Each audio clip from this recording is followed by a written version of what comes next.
Hello everyone, happy Friday. Congratulations, you made it through the first week of at-home learning and you did great. I first just want to thank each and every one of you for your love and patience this week. I have really appreciated all of your encouragement and your willingness to just be flexible. That has been incredibly helpful and I'm really thankful for that. So thank you, thank you, thank you. I'm hoping that next week will go a little bit smoother with all of our technology and other needs. I hope that your questions are being answered. If not, please feel free to always reach out to me in whatever platform that you feel the most comfortable. Today is all about getting caught up on things if you are behind. So anything from math, anything from reading that you need to get caught up on, please work on that today. That includes if they can get some extra math lessons in, if they can get Lexia minutes in, those are all great things. On top of that, I just wanted to remind you of some of the challenges and then also talk to you about some of those challenges specifically, just to be more descriptive of them.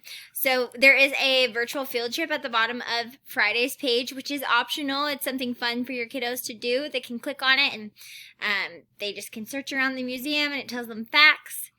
And then in the extra challenges, I wanted to make sure you guys knew this would be changing every week. There'll be Cosmic Kids, Go Noodles. Those are things that get your kids up and moving. That is a video that they're moving with.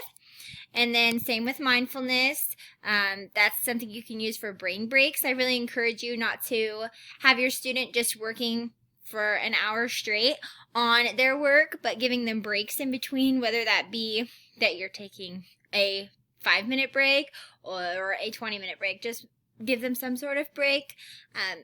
At school, we use these kind of things for breaks that are just a couple of minutes, and then also we have recess and other things built in.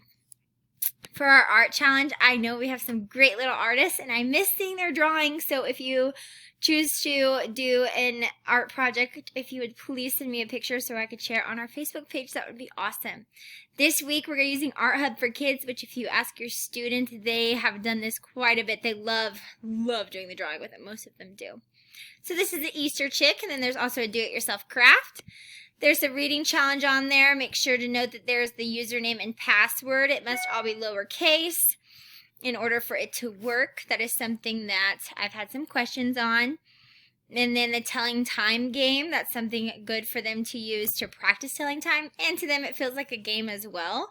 And if you choose analog clock, that actually has them use the hands on the clock. The digital one just has them use the numbers. And then coding challenge is to use code.org. So those are just a couple of quick things I wanted to talk to you about, and I hope you have a wonderful Friday and a great weekend.